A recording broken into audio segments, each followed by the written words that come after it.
This is a last minute video about the Abxylute S9. Now, you might have seen my review, you might have seen my game showcase. I'm gonna do two things today. Because there's very little time left for you to take advantage of the Kickstarter campaign if you haven't done that yet, I figured it would be nice to show you guys the few things that weren't working by the time that I made my review, which is that the PlayStation mode now works on Android. And of course, I'm gonna test it with the official Remote Play app and show you guys that it's working. Now, right now, we are on the Bluetooth mode, but I'll make sure to test the wired mode as well to show you that everything is working just fine. So as you can see here, this is the official app and everything just works. So that's one thing. A lot of you have never experienced what a crowdfunding campaign is, and it can be scary at first. And believe me, I have had my instances where it didn't turn out the way that I was hoping it would. But Abxylute, it's not their first Kickstarter campaign, so they have a proven record. And the product itself is pretty much done at this point. They're just tweaking it to make it better. And that was one of the things that I highlighted in my review, that they have indeed improved, but there are more things that they did improve, and this is what this video is all about, and I'll make sure to let you know so that you can feel like you've got more data to make an educated choice, right? The question was always, does it work on the official app? And as you can see here, absolutely that it does. I'm playing right now the Astrobot game, which was phenomenal, by the way. I have completed every single thing in this game.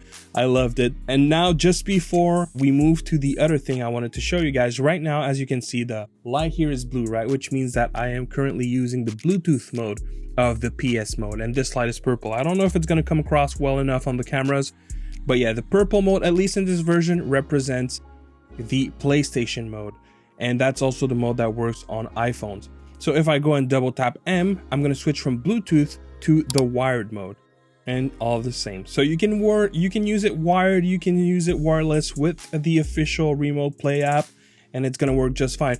What this means basically is that I want to say 99% of your experience on an Android device. So if you don't know, you can mod this for tablets. So be it an Android tablet or an Android phone like I'm using right now, by having the PS mode, I personally believe that it's going to be your most versatile mode.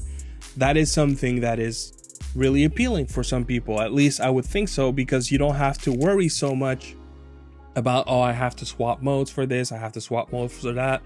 Your PlayStation Bluetooth mode is going to be your compatible most solution across the entire Android platform.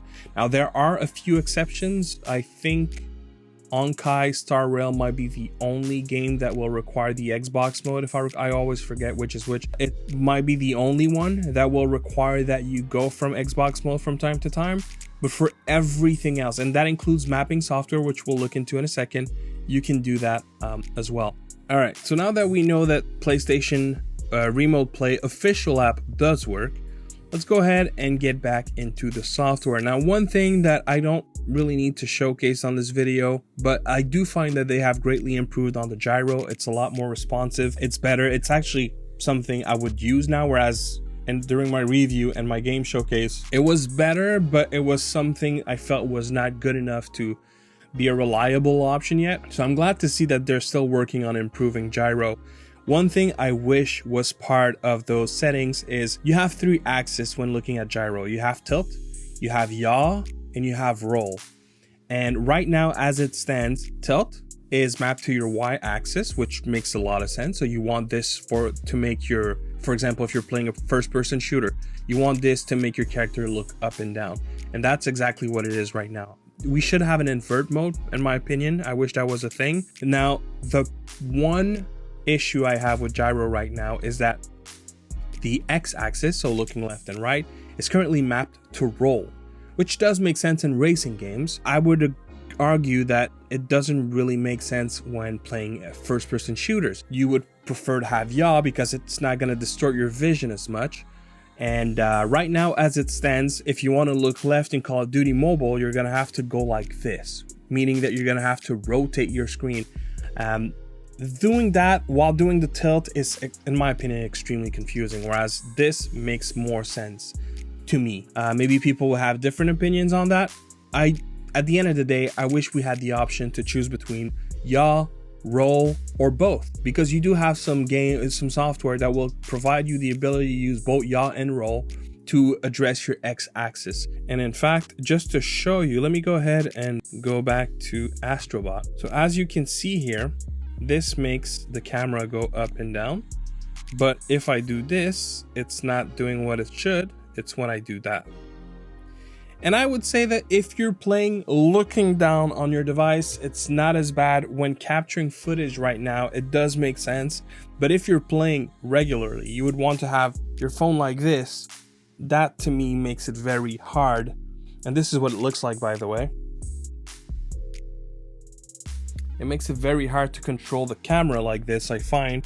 To me, I feel like this would make more sense. Anyways, just to show you that gyro does work. All right, so now let's go back to the app and we're gonna boot a game using the mapping software. So I just added Brawl Star. I never opened the game. I probably should have done that, created an account and whatever. Now what's gonna happen when I click on the game, it's gonna ask me what type of support do I want, controller mode or mapping mode. Brawl Stars does not support controller in any way. We have to choose mapping mode for this game. Now I'm just really showing you, I've never set it up on this phone, so I'm going to show you exactly what needs to happen. When you confirm, it's going to ask that you allow the ABXY app to be displayed over other apps, which is necessary if you want to be able to use mapping. So we're going to go ahead and say turn on, and we'll accept that software to be able to be displayed. And now the game has been booted and we are now entered in the mapper settings. Here, the game is showing me that it wants me to move the stick. So I'm gonna move my stick here. And what you can do is you can click on the stick and it's gonna show you the different ways that your button will be able to be used. The left stick only has one, at least for the time being, which is the direction mode. It's going to behave like a left stick would on a controller on your touchscreen. So by doing that, I will be able to move. Now it's not doing it because currently I am in the mapping software. Because the game doesn't show me my other buttons, we'll go ahead and do that. So if I do save and back, you'll notice that my stick moves my character. So we'll just go ahead and progress through the tutorial so that it shows me the next buttons. Here we have an interesting thing. This game wants me to drag to aim. So normally this would work with a regular right stick and the way that it behaves, but let's go ahead and map it and see what our options are. First, we can click, and right now there's view mode. So this is something that they should add more features over time, but for the time being, that's what we have, and we can address the speed. So let's go ahead and do apply, and same goes, save. And now you'll notice that I can aim with my right stick.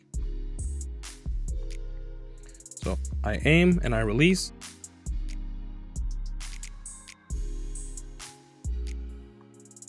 Of course, I could hold it if I wanted, but if I hold it and not go all the way, it's not going to shoot. It's whenever I release that it will. Now they're saying tap, so I think I want a different button for that. Let's do R1. So I'm just going to push the button here. And now it asks what button do I want it to be. I'm going to say R1 and I'm going to make it a tap. So if I just keep pushing R1, it's going to automatically shoot. Basically, it's going to auto aim for me, but that's based off of the way that the game works, not the button itself. All right, so this one is different. And right now at this point in time, now what you want to do is you see that little M key here. What it does is, as you hold that button, you will be able to control the direction of that push with your right stick. Basically here, this attack, the way that it works is you have to drag towards where you want to direct your attack. But because we already have the right stick on our basic attack, we cannot have it again on this specific one. So by doing the M button like I just did and dragging it over this attack, and then we want to click on it, and it's going to give us a couple of settings. We can say, oh, well, associated to the left joystick or associated to the right. I'm going to leave it associated to the right, and I'm going to make the button L1 or LB. Now I can go ahead and save. So what's going to happen when I push LB, I just hit the attack, as you can see here, but I can now control where I'm doing the attack as long as I hold LB. If I release the stick, and release LB, I just did not do the attack. I hold LB, I direct it, and now I release LB, and there you go. And that is all while keeping my right stick associated to my basic attack. This button will override the position of your right stick to keep it on the attack, so that games that can do that will successfully do that. And right now, this is what we have in terms of mapping. I'm hoping we have a few more features in terms of the right stick if we want a continuous direction mode, because the way that the right stick works right now is not guaranteed to have great compatibility on every types of games. Some games you want something that will mimic a right stick, meaning that it will go in a direction but it will bring it back.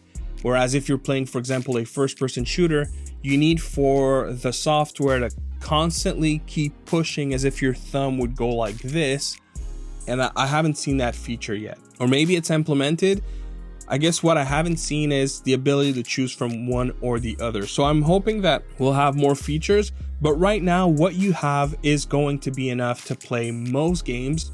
By having more feature, we're gonna have a better compatibility across the board. Now, the other thing when it comes to mapping, you see the overlay here. You can actually reduce that if you want, because if you don't want to see it at all times, if it bothers you, you can address that.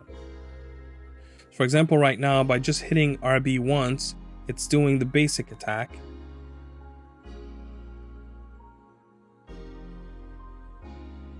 But if I wanted to use my right stick to direct it myself in a specific position, I could do that as well.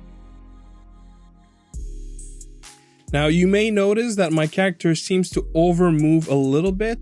This is something that we can address. So I would go here and I would just move it a little bit because it's just a little too low. And that's what was causing it. So I'm just going to go ahead and save. And now it does it a lot less. But by having more settings, we'll be able to adjust something like the dead zone, which will prevent your character overshooting in your movements.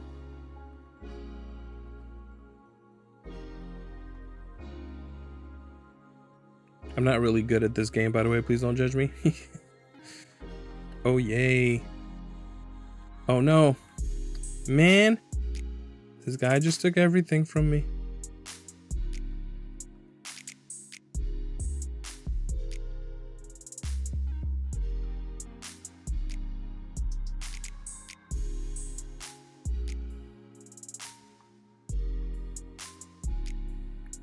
All right, I have my LB. Bam. I almost have my LB again. Oh, how did that person heal?